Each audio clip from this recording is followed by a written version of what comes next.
Esto es Desde la Redacción, el podcast de Rosario 3.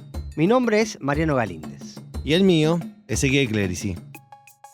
En este episodio conversamos con Andrés Acchini, experto en ciberseguridad, sobre los desafíos que enfrenta el sector privado y el Estado argentino para mitigar ataques a sus infraestructuras críticas. ¿La seguridad informática es un problema exclusivamente técnico? ¿Qué lugar ocupa el factor humano y la manipulación psicológica? Junto a Acchini recorreremos casos de robo de identidad vía WhatsApp y mail para vaciar home bankings, hasta la infiltración física de un malware a una planta nuclear iraní para retrasar su programa atómico.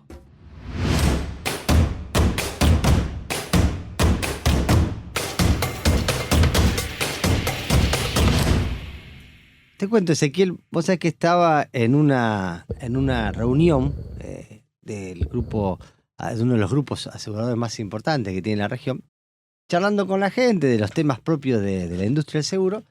Viene un personaje, un ejecutivo de esta empresa y me dice: ¿querés hablar con la persona que a nosotros nos solucionó un gran problema? Con la persona que sabe en serio y no te va a vender humo en tema de ciberataque. Y que sí, pensé que me iba a dar un número, alguien para contactar. Me dije: lo tenemos acá.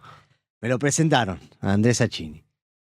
Entre que me lo iban presentando, agarré la típica. Empecé a googlearlo, a ver quién era, a ver qué encontraba. No vaya a ser cosa que te agarre mal parado, ¿no? Mal parado, bueno, y vi una prolífera experiencia profesional en este tema que hoy es fundamental para cualquier corporación. Así que hoy está con nosotros Andrés Acchini. ¿Qué tal? ¿Cómo te va? ¿Qué tal? Muchas gracias por el invite. No, por favor. Para nosotros va a ser un gusto charlar largo y tendido. Y la primera pregunta sí que tengo como para arrancar esta charla es: ¿nos podemos sentir seguros en una empresa metalmecánica, metalúrgica, comercial, pyme, lejos de medios, lejos de todos estos grandes problemas, o si no, los que se están tirando por allá, que roban bases de datos, inteligencia? Digo, nosotros estamos todo el día lidiando con nuestra economía diaria. ¿Podemos decir, a mí no me va a pasar? ¿Puede alguien estar tranquilo frente a esto? ¿Puede sentirse ajeno a esta problemática de los hackeos, de los robos informáticos? Para nada, nadie. Yo que estoy especializado en esto, que vengo años trabajando en esto, tampoco puedo decir que estoy 100% seguro. Eso que vos decís recién de justamente, yo soy una metalmecánica, ¿quién se va a interesar en mí? Hago tornillos y soy una pyme que no me ve nadie. Es el nuevo escenario que se está planteando, donde se ataca al que no parece nada de valor en el ecosistema económico. Lo atacan porque tiene poca defensa y de ahí empiezan a trepar porque, por ejemplo, ataco a una fábrica de tornillos que es chiquitita, el tipo dice que me van a atacar a mí, y de los tornillos salto a una marca de auto que son los que le venden los tornillos porque tengo una conexión y desde ahí voy saltando. Eso es lo que se llama escalamiento de privilegios o movimiento lateral. Lo que hace un delincuente: se para en algún lado, desde ahí empieza a hacer scouting, a ver dónde puede trepar, y a lo mejor entró por la fábrica de tornillos y llegó a una fábrica de autos porque era un proveedor estratégico de tornillos. Claro, estar tan integradas las economías, a veces las puertas de entrada para los grandes botines aparecen allá lejos en los proveedores. O sea, y vos ves que hay una especie de, digamos, toma de conciencia progresiva de las empresas, sobre todo las que aparentemente están fuera del problema, ¿no? Y que vos contás recién son las primeras en atacarte. ¿Va cambiando, va aumentando o es muy poco? La verdad que la mayor concientización sigue siendo algo que arranca en frasco chico, camina en frasco chico. Lamentablemente camina en frasco chico, como decís vos.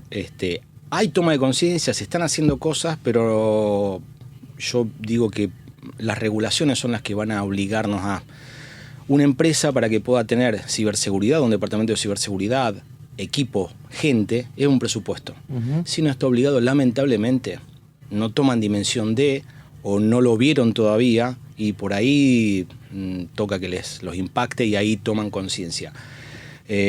La banca, que está regulada por el BCRA, por el Banco Central, es la que más tiene protección. ¿Pero por qué? Porque es el Banco Central el que les exige cosas, lamentablemente. ¿Y la experiencia internacional es esa? Que te muestra a nivel mundial, donde hay más protecciones, donde hay más regulación o más pedido de regulaciones. Y GDPR es un ejemplo. GDPR es la regulación europea en cuanto a seguridad. Se instauró en el 2018 y lo que hizo ya venían regulando y venían controlando a todas las empresas. Eso es, la GDPR abarca a todas las industrias, no es para una. Tenían antes de eso multas de $600.000 por si una empresa tenía fuga de datos. Pasó a $20 millones o euros, o al 4% de la facturación, lo que dé más alto. Y de vuelta tocas el bolsillo, entonces ahí empezás a tener fuerza, empezás a tener presupuesto. Para que te des una idea, en GDPR establece que hay un DPO, que es un oficial de protección de datos, que todas las empresas lo tienen que tener, y es el que oficia de proteger los datos de cada uno de nosotros. Esto hay que tenerlo presente. Nosotros como ciudadanos somos los dueños de los datos. Si se lo damos a un tercero, a una empresa, para que los almacene, los administre para mi beneficio, yo se los estoy dando.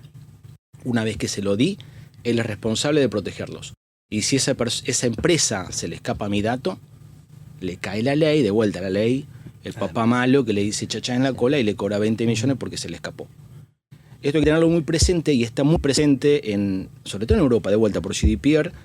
Tiene conciencia la gente, está la ley atrás que los está protegiendo, pero son muy, muy celosos de lo que se hace con los datos.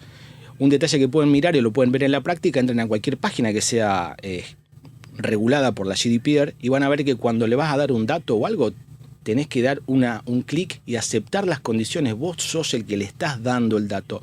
Ellos no te lo pueden estar sacando en una cookie, en un background ahí que déjame el dato que va a participar en un sorteo. Si va a participar en un sorteo, te tengo que decir, vas a participar en el sorteo y después borro tus datos. Llegan a detectar que alguien guardó un dato y vos no le diste la conformidad, otra vez los 20 millones. Andrés, este panorama que describís, a mí me genera la siguiente duda, ¿no? Una cosa son las grandes empresas de la Argentina, las grandes aseguradoras, los bancos, obviamente el Banco Central de la República Argentina, que tiene la capacidad económica de poder tener un equipo de especialistas en ciberseguridad que tienen un costo que, si no entiendo mal, y esto me podés corregir vos, va entre los $3.000 de un junior a más de 10.000 a un senior realmente ya bien capacitado para ese tema. Entiendo que pese a eso y al peligro que implica la pérdida de datos o inclusive que te roben accesos a cuentas financieras con el desastre que eso te puede hacer, todavía no todos tienen esa conciencia de lo importante que es. Sacando a los grandes, los chicos, una pyme, que también puede caer en una volteada de un ransomware, por ejemplo. ¿Qué formas tiene para defenderse si no puede pagar los servicios de una persona capacitada? ¿Hay alguna forma que pueda mitigar el peligro? Esa es la palabra, mitigar. Tratar de achicar la superficie de ataque. Cuesta poder explicarlo un poco así más en el aire, a lo mejor con imágenes podríamos verlo un poco más para ver detalles técnicos que podemos llegar a ver en un correo o en un mensaje de texto o en un WhatsApp que nos daría pistas a no entres acá porque esto es vidrioso. Eso que vos decís en realidad me da el pie a pensar de que si no podés pagar una persona que te haga ese trabajo de ciberseguridad, por lo menos podés capacitar. Exactamente, y podés capacitarte y buscarlo. Eso hoy por hoy tenés tutorial para todo. Ir a buscar esto, por ejemplo, básico que está pasando y siguen llegando y nos están llegando también a nosotros. Debes una factura, urgente tenés que pagarla. Te propone un link. Lo primero que hay que mirar es que si el link no dice exactamente el nombre de la empresa, está achicado, está puesto con una palabra cambiada. Exacto, una letra. Una letra. Eso es muy típico y lamentablemente nos ha pasado con gente que entró fue famoso uno hace 4 meses de Correo Argentino, que decía, te llegó un paquete, tenés que pagar tanta plata, era poca plata, y dejá tus datos y pagá.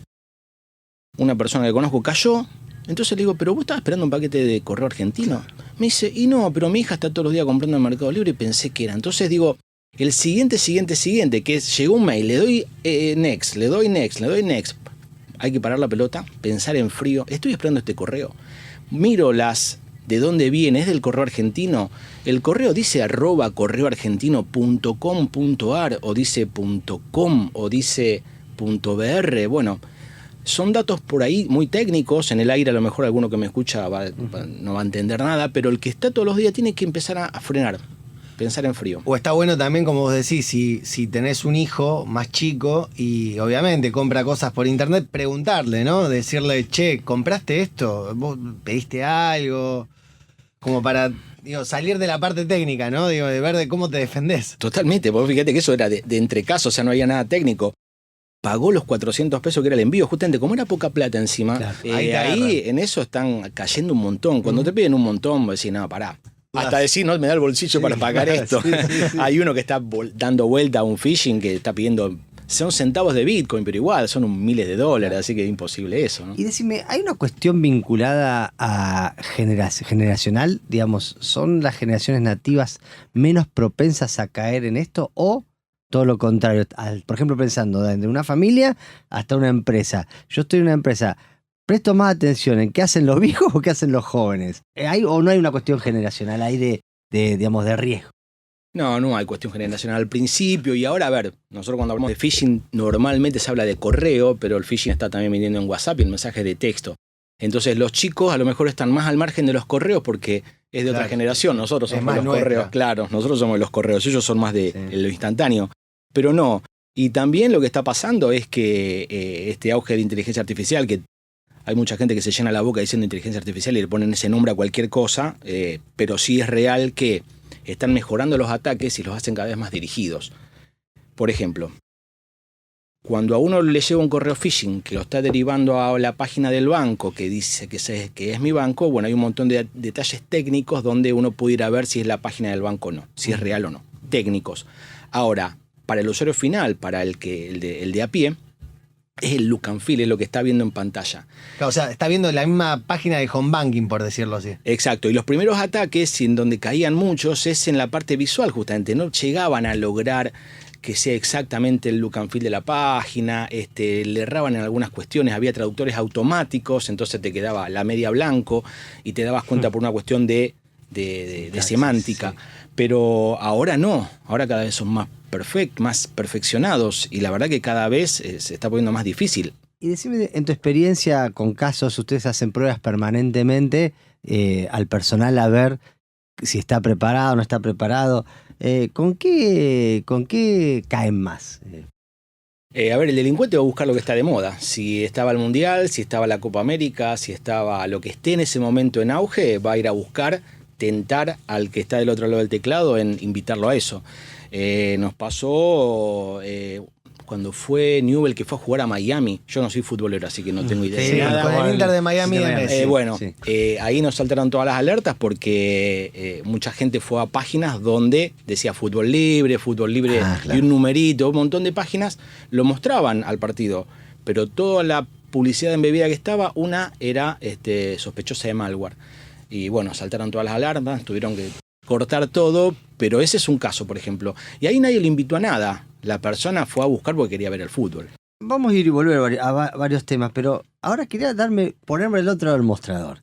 Uno tiene la idea de quiénes son los hackers. O sea, generalmente nosotros nos divertimos en el portal porque cada vez que aparece una noticia y hay que ilustrarla, ponemos imágenes de hacker y aparece un chico así con la gorrita tapada, todo negro y escribiendo como en un sótano. Bueno, las empresas, ¿a qué nos enfrentamos?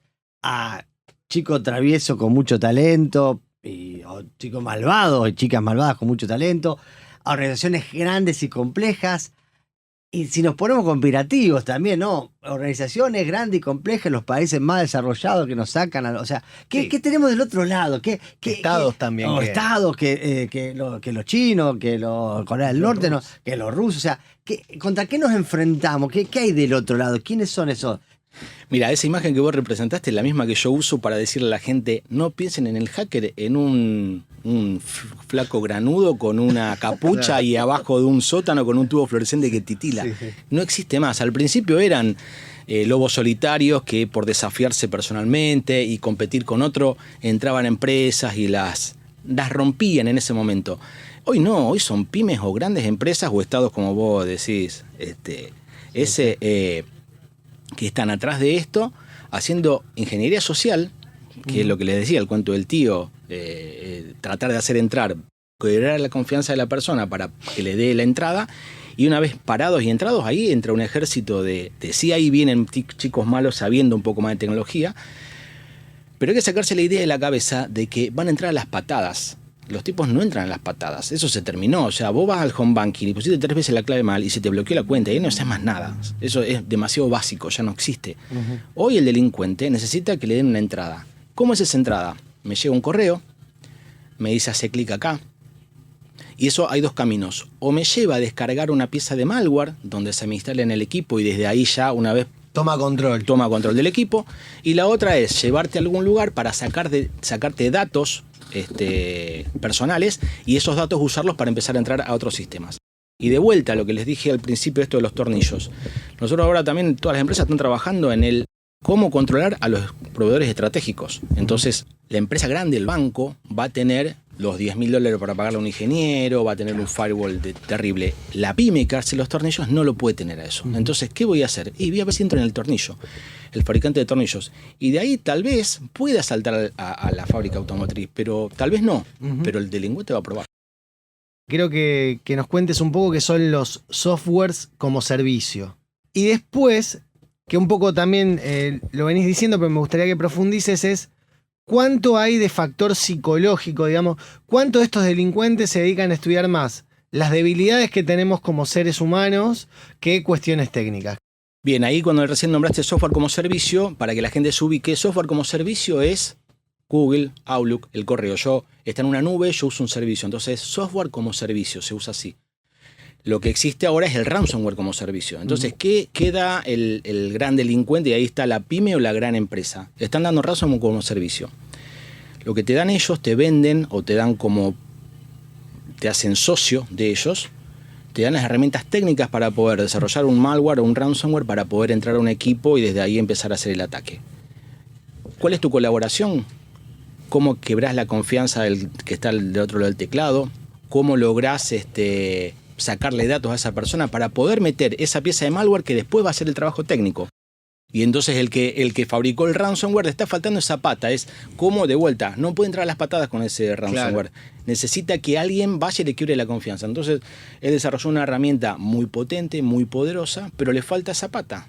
¿Quién lo hace entrar el primer pie que pone en la puerta? Exacto. ¿Y ahí quién es generalmente el que lo hace entrar? ¿Es un descuido? ¿Qué te muestra la experiencia? Justamente van a buscar dónde puedan entrar. Van a buscar a la guardia. Recién hablábamos con ese hace un ratito. Lo que pasó la semana pasada, la anterior, con el tema de los Vipers, eso se había visto en el 2010 con un ataque que se llamó Stuxnet, que ahí participó Estados Unidos, Israel, Irán. Irán. Bueno, sí, ese fue muy grande, fue en el 2010, y lo que se buscaba ahí era detener el plan de enriquecimiento de uranio de Irán para que no llegue una bomba atómica. Exactamente, para dilatarle el proyecto ese. Lo que se pensó fue meter un malware en la red comercial, en la red común, de ahí saltar a la red industrial, son las redes SCADA, las van a ver y después lo podemos comentar a esto, que es muy complicado esa parte. Y de ahí era tocar los sensores de temperatura de los enriquecedores de uranio para que se vayan al demonio y vuele la planta al demonio. Entonces, ¿qué se hizo? Yo le decía a hay una leyenda, porque la verdad que ahí ese ataque es como el de la semana pasada con los Vipers. Voy a escuchar al gobierno de Israel y ni lo niegan ni lo afirman que estuvieron, pero bueno, uno de los mitos dice que tiraron pendrives con el malware en la entrada, ese también es un ataque típico, lo van a ver en un montón de películas. Un camionero curioso lo agarró y en algún momento lo llevó adentro de una computadora de esa planta y lo puso, y de ahí de a poquito eso fue madurando. Las redes SCADA son redes industriales, son las redes que están controlando absolutamente todo, y eso es lo que yo le tengo miedo, y lamentablemente creo que vamos a ser contemporáneos a algún ataque grande a infraestructuras críticas. Sería generación de electricidad, distribución, gas, agua. La de agua también pasó en Estados Unidos. Las redes SCADA son redes industriales. En el origen, como eran redes cerradas, manejando robots y algún par de sensores, nada, no había seguridad. La seguridad estaba dada por el oscuramiento. Estaban encerradas, nadie te hacía nada. Vamos avanzando y después empiezan a conectarse a las redes para poder hacer actualizaciones más rápido, para poder empezar a interactuar mejor con toda esa red. Bueno, una vez que la conectamos, ya está. Estamos en el mismo ambiente que estamos hoy por hoy con las PC acá delante nuestro y listo. Una pregunta de entre casa y una más de estrategia. La de entre casa, Ahora que se puso no solo en los sectores tecnológicos, sino casi todos los sectores empresarios, la cuestión del homeworking. Te llevas la compu a tu casa, que antes trabajabas en la PC, ahora trabajás. Esto que era muy común en algunos sectores, hoy se masificó tras la pandemia, la cuarentena. A las empresas que le recomiendan a sus trabajadores no estar en la oficina, ¿amerita algún riesgo mayor? O la verdad que es más o menos lo que ya está en juego. No, necesita más seguridad. La seguridad se divide en lo que podemos proteger en el endpoint, o sea, en el equipo. Y hay otras protecciones que están dentro de la red. Cuando vos salís de la red, no te estás llevando esas protecciones muchas veces. Entonces ahí es donde tenés que reforzar un poco la seguridad. La Wi-Fi donde vos estás trabajando, la de tu casa, y por ahí hasta la estás compartiendo con un vecino para ahorrar gastos. Y ahí podés llegar a tener un problema y bastante serio. Así que no, hay que reforzar la seguridad. Y te dije, entre casa y una estrategia. Generalmente estas organizaciones de las que hablábamos antes, de empresas ya de hackeo, ¿no? Empresas armadas, ¿logran monetizar estos secuestros de datos? ¿Lo logran monetizar en base a la existencia de criptoactivos? Si no existían los criptoactivos, esto era imposible. ¿Cómo la ves esa parte? ¿Cómo esa parte, digamos, financiera donde se quedan con el botín? Mira, lo del criptoactivo surgió para intercambiar monedas primero en redes oscuras y también hay una leyenda con el Bitcoin famoso, que es la más famosa, pero hay un montón de criptoactivos que se intercambian. Y no nos vayamos a criptomoneda. Hoy la que están haciendo acá en Argentina, están abriendo billeteras virtuales CB corta U. O sea, claro. Y desde ahí te estafan y te sacan la plata y ahí no la recuperas más. Y ahí no hay activos, no hay nada.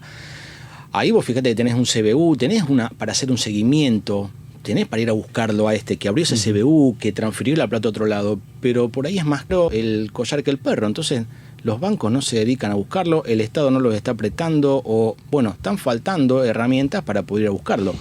Es trazable, no hay tampoco nada del otro mundo. Y las herramientas, puede que sean, además de técnicas, claramente, de incentivo monetario. Quiero decir, tengo entendido que Italia, por ejemplo, tiene la Guardia Financiera, que lo que hacen es quedarse con una parte de lo que recuperan en bienes robados. Y hablando con un técnico del MPA, él me decía que lo que consideraba que le faltaba a toda la cuestión de ciberseguridad era poder tener un incentivo monetario. Quiero decir, si descubren una cuenta o si descubren varias cuentas que se están moviendo, poder decirle al juez, cerrame este exchange y me quedo con toda la plata del exchange, y el que sea dueño de esa plata legalmente, si viene y me la reclama, obviamente yo se la doy, pero si no la reclama me la quedo yo, como Estado. ¿Pensás que ese tipo de herramientas pueden funcionar como incentivo para empezar a generar, primero atraparlos, y en caso de no poder atraparlos, por lo menos hacerles un daño económico a estas organizaciones? Totalmente. De vuelta a lo del ejemplo del granudo con el gorrito y el tubo fluorescente en el sótano. No está más. Hoy son empresas que van y buscan plata, no hay vuelta. ¿Son todos países desarrollados? No. Son alemanes y holandeses, o sea, no. ¿Viste que es lo que uno tiene esa idea? Están robando, o sea, no, o aparecen en cualquier lugar, o sea, no, se le ha hecho, porque bueno, hubo una muy famosa que la terminaron desarmando, que tenía una red global, vos veías y era, como decías vos, tenía sedes en todos lados. ¿Sí? O sea, ¿pero son de países desarrollados o pueden aparecer de cualquier lado? No, sobre todo más países, ¿qué decía? Rusia, China, no es mito, o sea, los rusos y los chinos tienen unos ejércitos de la hostia y recaudan mucha plata, muchas veces plata para el mismo Estado, en otros casos son réditos propios, pero son empresas monstruosas. Con respecto a estos casos de empresas conocidas que fueron víctimas de ataques informáticos, ¿viste un cambio de situación en el resto? Te digo, no solo te digo autoridades, sino colegas, competencia, otras empresas. Che, pará, le pasó a esta empresa, cuyo gerente yo lo veo comiendo, en el restaurante lo veo comiendo yo. O sea, generó esta masividad de casos de empresas con nombre conocido, generó una mayor, digamos, difusión del tema. ¿Viste un cambio de conducta? ¿Viste que alguno que antes no preguntaba empezó a preguntar? ¿O no fue tan fuerte el cimbronazo? Sí, la verdad que se notó. Ah, mirá. Sí, se notó.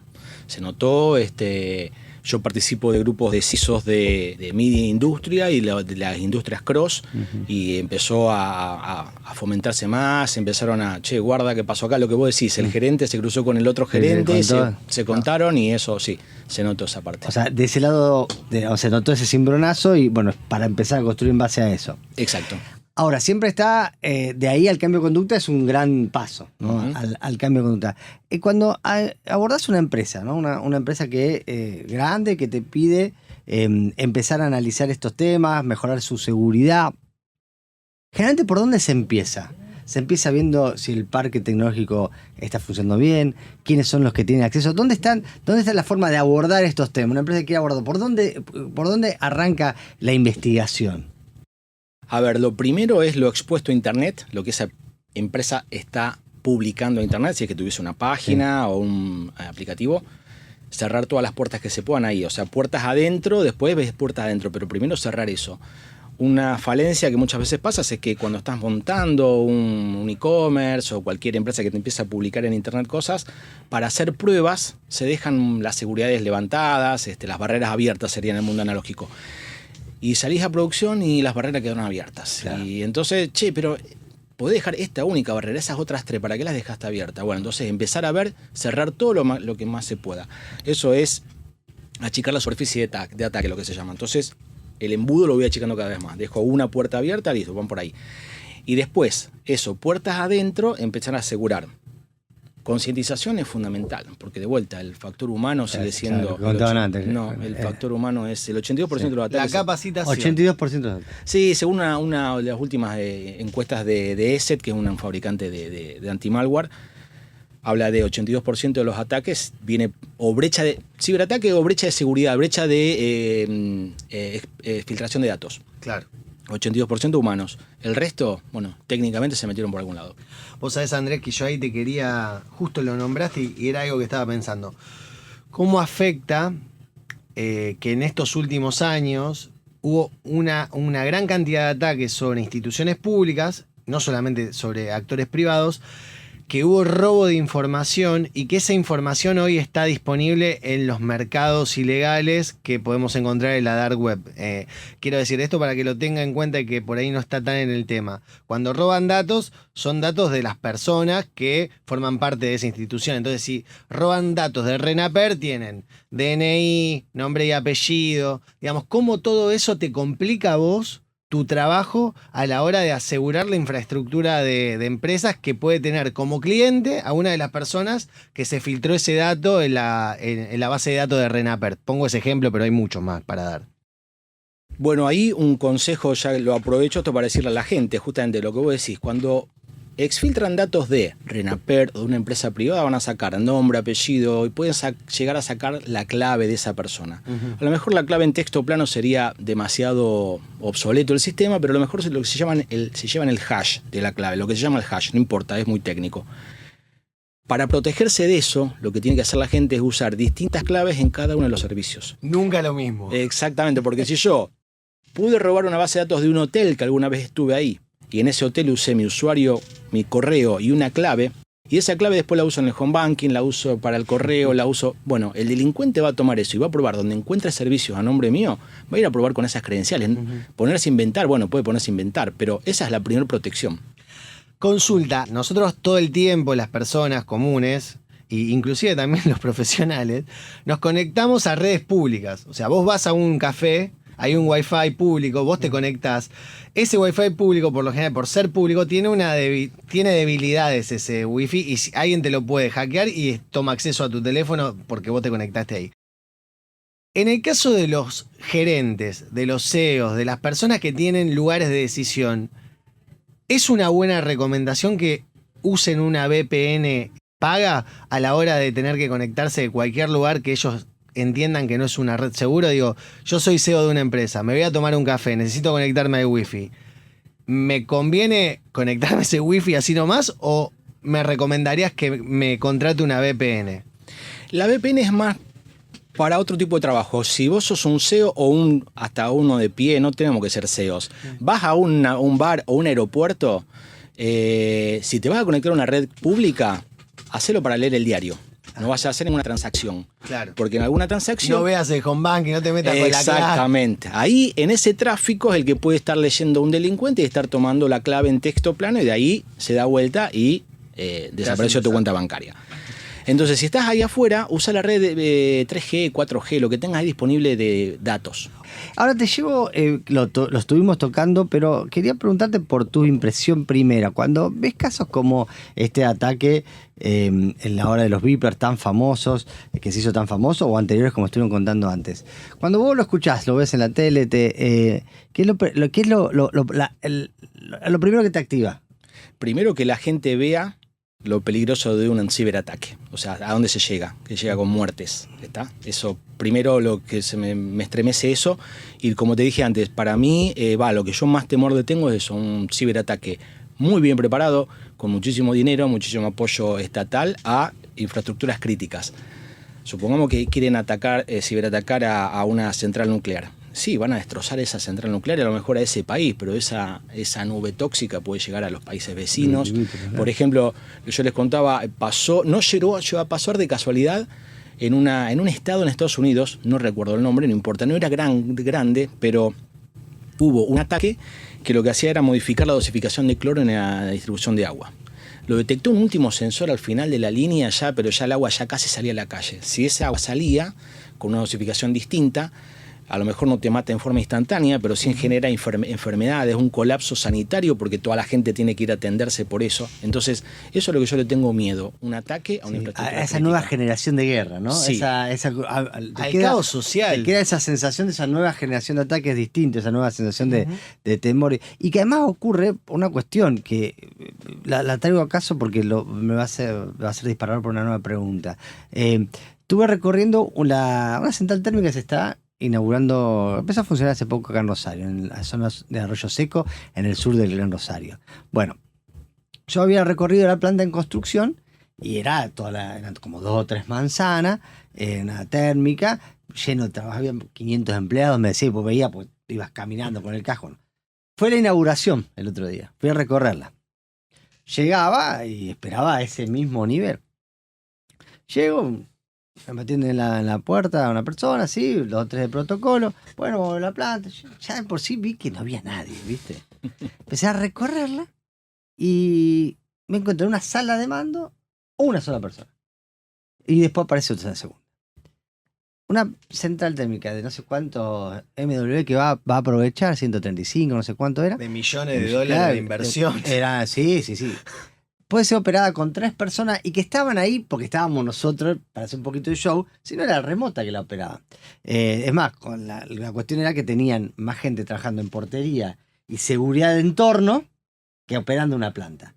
Claro, entonces vos decís, claro, y ahí te lo conecto con mi pregunta era, claro, esa automatización de proceso hace que pueden estar pasando cosas en los cambios de fórmula, los cambios de prestación de servicio, que si no hay una correcta cuidado en materia de estar preparado para este tipo de ciberataque, estás como que automáticamente alguien se filtraba ahí y podía mover. No era que tenía que venir como uno veía en las viejas películas, que venía alguien, tomaba la planta y te hacía cambiar con los botones. O sea, puede estar te sumo algo a lo que... Sí.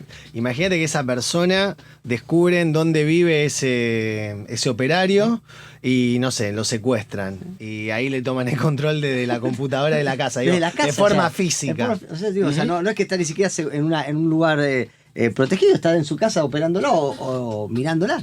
Totalmente. Bueno, eso mismo que vos describís es lo que yo lo veo, me hace ruido y a la vez entiendo que no... A ver, hay un montón de cosas que tienen que ser reemplazadas. Por ahí tampoco te va a garantizar que el humano que está ahí atrás de ese tablero, obvio.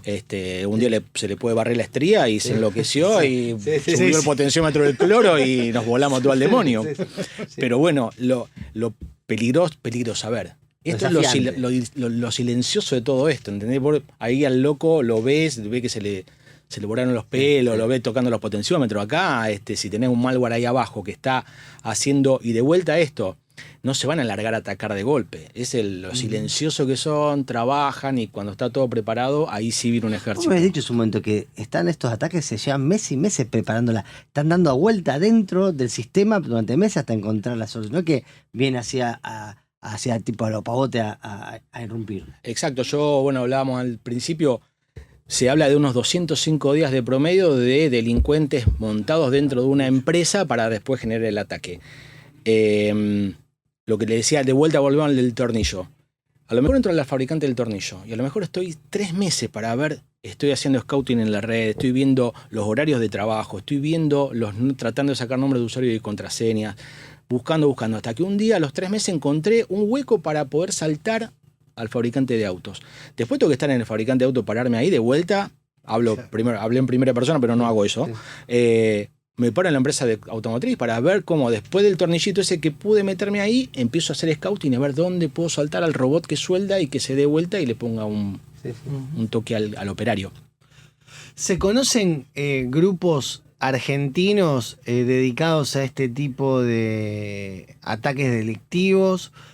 Si bien un poco lo hablamos, que hay países muy específicos que lo hacen, ¿es algo que se da de forma desterritorializada? Se tira el voleo y a ver si alguien prende, porque a veces tenemos la idea de que primero son ataques hiperdirigidos y tengo entendido de que a veces tiran al éter de internet y a ver quién cae, digamos, a la pesca, que eso sería el phishing. Phishing, algo de eso te iba a decir, exacto, por eso se llama phishing. Ir a la pesca. Pero después me interesa saber si hay identificados grupos en Argentina que se dediquen a esto, si ustedes, por lo menos desde tu trabajo, has logrado identificar ataques dentro del territorio nacional.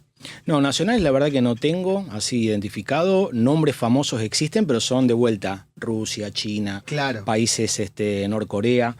Y tienen nombres y ellos están orgullosos de esos nombres y los llevan como una bandera. Aparte son empresas, tienen publicado hasta querés ser socio nuestro, te dicen cómo te haces socio de ellos. Así que dentro de nuestro no. Reforzando esto del phishing, por eso se llama phishing, es una red, tiran a la pesca. Ahora, cuando el ataque está dirigido, ahí sí es donde se pone más peligroso. Claro. Y el dirigido arranca con normalmente puede arrancar con un phishing. Entonces yo tiro a 1000 empresas o a 1000 computadoras, ni siquiera sé si caigo en una empresa.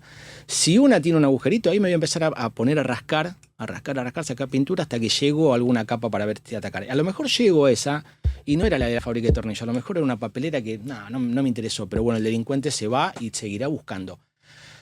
Ahora, cuando el ataque está dirigido, ahí es complicado. Y yo siempre lo traslado al mundo analógico. Yo me fui de mi casa, puse con llave, puse alarma, tengo rejas. Hasta ahí llegó mi amor. O sea, si ahora, si yo tengo alguien me quiere entrar a mi casa y me va a hacer un boquete por atrás, va a ver cómo inhibe la alarma, me va a hacer un estudio, ahí ya está más complicado. Entonces yo, ¿qué hice con lo que hice ahora recién en mi casa? Me protegí para el gran espectro, o sea, el raterito que va a estar dando vueltas, va a estar tratando de saltar. Ahora, si alguien te tiene ubicado y quiere entrar, ahí está complicado. ¿Qué puede hacer hoy en día una empresa para, siendo atacada, no perder el control de su instalación, del servicio que brinda? O sea, lo que tenés que cuidarte como empresa es evitar el ataque básico. Si yo ahora me fui de mi casa y dejé la puerta abierta, sin alarma, y me robaron, y te robaron, dejaste la puerta abierta. Ahora, si pusiste llave, pusiste alarma, tenés reja en la ventana, e igual te entraron, bueno, vos hiciste todo de tu lado para poder evitarlo. Si de vuelta estabas apuntado, ahí ya estás complicado.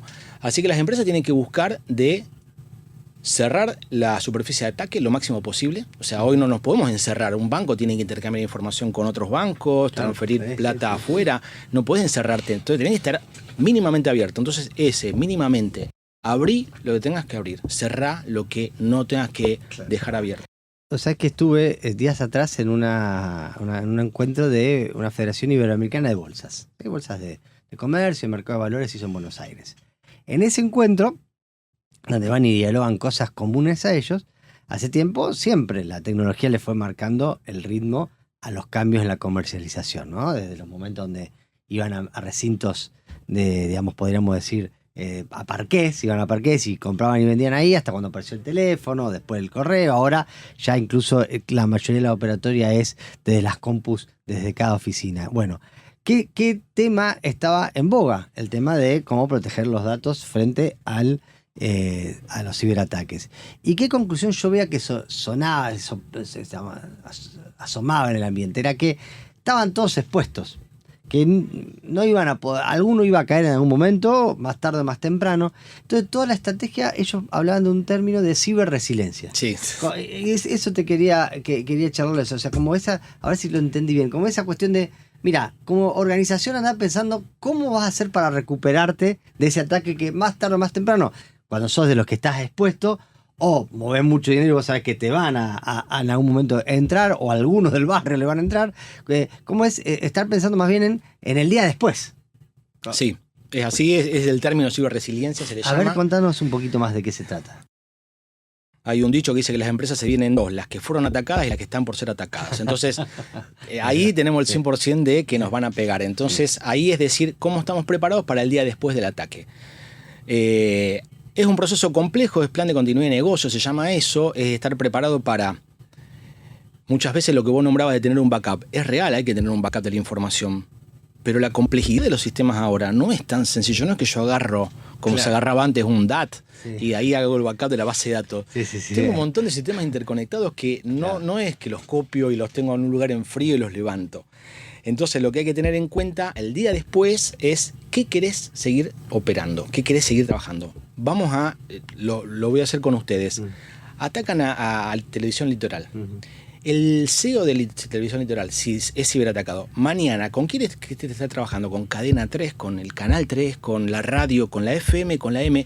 Va a tener que elegir uno de los servicios. A ese servicio decís, bueno, yo voy a prepararme para que si mañana un terremoto hace caer todo el edificio, yo mañana me voy a 2 cuadras y levanto y por lo menos empiezo a transmitir con la M hasta que después reconstruyo. Porque el problema que a veces pasa en esto es que, claro, tenemos toda la empresa funcionando, queremos que siga siempre funcionando y es de imposible a utópico. ¿Sería el ideal? Sí. Pero tenemos que pensar que eso también puede ser que, si imaginate todo este edificio duplicado, es un montón de plata parada por si alguna vez me atacan. Entonces después tenés que poner en la balanza, a ver, tengo que tener esos 40 millones de dólares parados ahí por si alguna vez me atacan, o invierto $500.000 para tener una AM que me permita seguir transmitiendo mañana. Sigo viviendo mientras recupero desde ahí. Exacto. Sabés que eso te va a llevar un tiempo. Hasta acá hablamos de la parte técnica, hablamos de cómo nos podemos hacer para protegernos, qué importante que es la capacitación.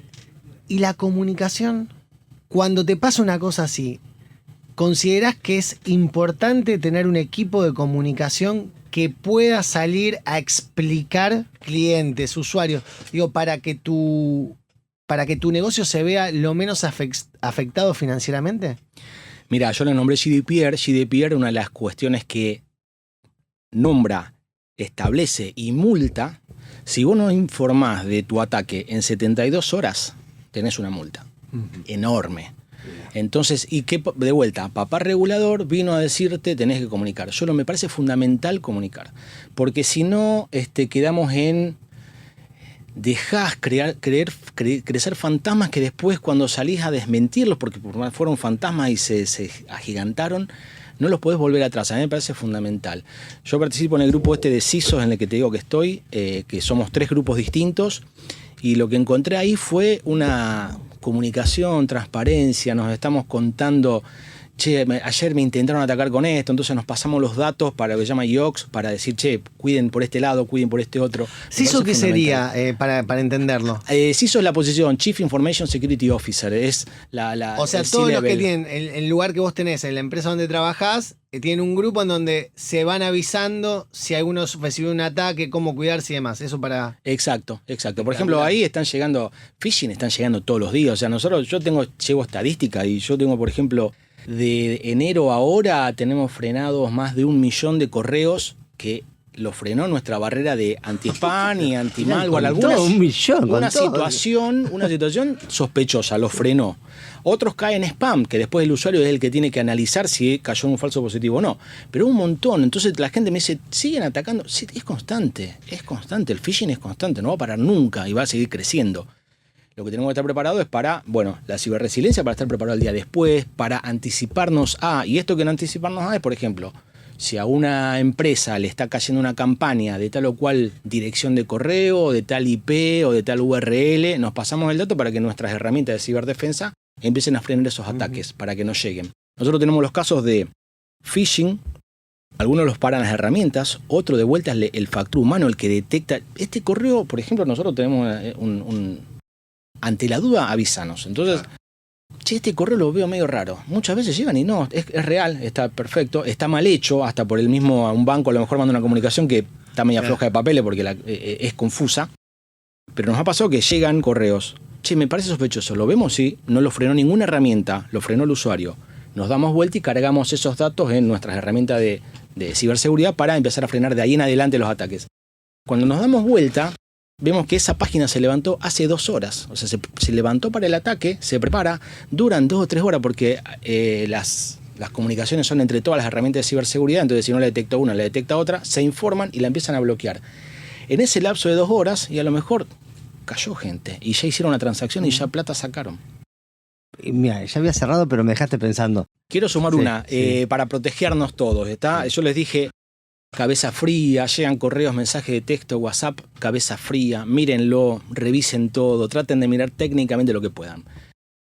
Para que una computadora identifique si está del otro lado es quien dice ser, hay 3 modos de seguridad. Se llaman algo que sé, algo que tengo y algo que soy. Algo que sé, una clave, algo que tengo un token y algo que soy, pulgar, huella dactilar, iris. Cuando uno habla de doble factor de autenticación es que usa alguno de esos 2 ítems para poder identificar a la persona, para que la computadora esté seguro que el que está del otro lado es Andrés y no es otro. Entonces, a todos les recomiendo doble factor de autenticación en todos los servicios que lo ameriten, que lo permiten, pónganlos por favor. Y una vez puesto, que esto también pasó con WhatsApp, ese doble factor de autenticación, que en nuestro caso es una clave y el famoso token, no hay que pasárselo a nadie. Por más que me llamen, me lo rueguen, mi jefe me dice dame, no, por favor, porque ahí es donde WhatsApp está perdiendo la batalla en este doble factor de autenticación que la gente termina dando. Esos 6 famosos números los está pasando por teléfono, por mensaje de texto, lo que sea, y ahí perdió la cuenta de WhatsApp. Hoy, por tu experiencia charlando con colegas, ¿cuán bien o cuán mal estamos como expuestos como sector corporativo a esto? Si tenemos que ver una tabla, ¿no? Estamos en el fondo de la tabla, para cachetazo, la estamos peleando, estamos entre sectores que la verdad, con todas sus limitaciones, le encuentran la vuelta. ¿Cuán bien, cuán mal, cómo estamos así globalmente en nuestro país, o sea, corporativamente hablando, ¿no? Mirá, veo un crecimiento en la importancia de vuelta. La banca fue la que siempre estuvo a la cabeza y sigue estando por tener regulación, pero el resto de industrias está tomando dimensión, está tomando cartas en el asunto. Es un presupuesto importante, entonces tampoco de vuelta, si no está por ahí, insisto mucho con esto, pero digo, a veces somos hijos del rigor todo, lamentablemente. Papá regulación que me viene a decir no se está llevando, pero sí veo el vaso medio lleno, se está tomando. Mitad de tabla. Entonces. Mitad de tabla, estamos, y un poquito más de mitad. Y un poquito más. Bárbaro. Está la conciencia en los usuarios, está también, porque estoy recibiendo cada vez más consultas, la gente que duda de algo y nos está consultando.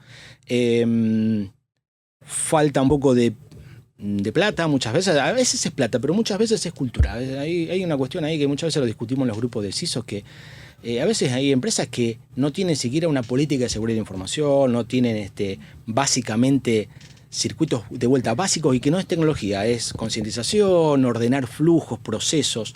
Ahí hay mucho por hacer también. Bueno, fantástico. Estuvimos charlando con Andrés Achini, él es experto en seguridad de la información, con amplia trayectoria profesional en distintas empresas del país. Muchas gracias, Andrés. Gracias a usted por el espacio. Desde la redacción es una creación de Rosario 3, Grupo Televisión Litoral. Gracias por tu atención.